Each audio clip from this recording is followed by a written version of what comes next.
नमस्कार. आज आहे दुर्गाष्टमी.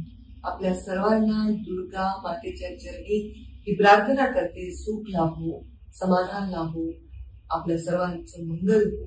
सर्व मंगल मांगल्ये शिवे सर्वार्थ साधिके शरण्ये त्र्यंबके गौरी नारायणी नमोस्तुते. देवीच्या चरणी हीच प्रार्थना. खूप महापूरची परिस्थिती निर्माण झाली. प्रत्येकाचं पीक केलं, घरामध्ये पाणी शिरलं, काही लोकांची जमीन आणि घर देखील वाहून गेली. डोळ्यात ही परिस्थिती मी पाहिलेली आहे आणि त्यांच्यासाठी सुद्धा नक्कीच योग्य निर्णय सरकार घेईल ही सुद्धा मला पूर्ण शाश्वती आहे. आता येत आहे दसरा मेळावा. हा दसरा मेळावा जरी आपण म्हणत असलो तरी हा मेळावा नाही, ही कुठली सभा नाही, ही कुठलं सामाजिक किंवा राजकीय व्यासपीठ नाही. ही आहे परंपरा. जी परंपरा भगवान बाबांनी सुरू केली, ज्या परंपरेमध्ये अनेक लोक सहभागी झाले. आपल्या मुंडे साहेबांनी त्या परंपरेला एका परमोच्च बिंदूपर्यंत केलं. त्यांच्यानंतर तुमच्या आग्रहास्तव ती परंपरा अनेक संघर्षानंतर मी राखून ठेवली. माझ्या श्वासात श्वास असेपर्यंत मी ही परंपरा खंडित होऊ देणार नाही. मी भगवान बाबांच्या दर्शनाला येत आहे सावरगाव भक्तीगड येथे आणि भगवान भक्तीगडावर भगवान बाबांच्या चरणी त्यांचे पूजा करण्यासाठी, त्यांच्या चरणी त्यांचे आशीर्वाद घेण्यासाठी. दसऱ्याला हे सीमोल्लंघन, ही परंपरा मी खंडित होऊ देणार.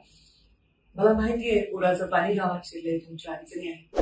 ज्यांच्या अडचणी आहेत त्यांनी काही करावं अशी माझी अपेक्षा नाही, पण मी मात्र ही परंपरा खंडित होऊ देणार नाही.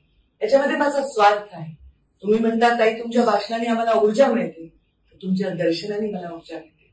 तिथे केवळ भगवान बाबांचं दर्शन मला मिळत नाही, तुमच्या विराट रूपाचं दर्शन मिळतं, तुमच्या सगळ्यांचे आशीर्वाद मिळतात आणि वर्षभर संघर्ष करण्याची ऊर्जा मला मिळते.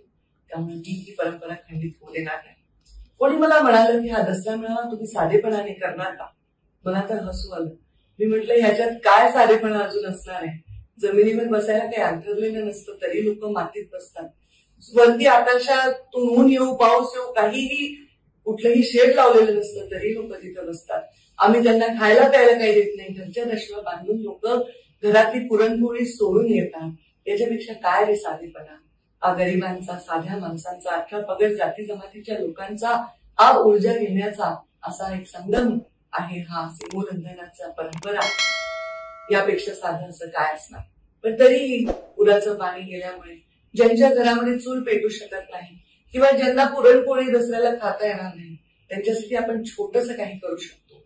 आपण सर्वजण येत असताना आपण ज्या गाडीमध्ये ज्या वाहनामध्ये येतात आपल्याला जसं जमेल तसं पुरणपोळीला काय लागतं? चण्याची डाळ लागते, गव्हाचं पीठ लागतं आणि गूळ लागतो. जे काही आपल्याला जमेल ते यथासांग आपल्या बरोबर आणावं, भगवान बाबांच्या चरणी अर्पण करावं. आम्ही त्या गावांमध्ये पोस्ट करू ज्या गावांमध्ये दसऱ्याला पुरणपोळी त्यांना मिळणार नाही, पावसामुळे त्यांची अडचण झाली. हा आपल्या भगवान बाबांचा प्रसाद म्हणून आपण लोकांसाठी या परिस्थितीत करण्याचा एक योग आहे. जरूर आपण माझी ही विनंतीला मान द्या. चला मग भेटूया दसरा मेळाव्याला भगवान भक्तीगड येथे 2 ऑक्टोबर रोजी 11 वाजता.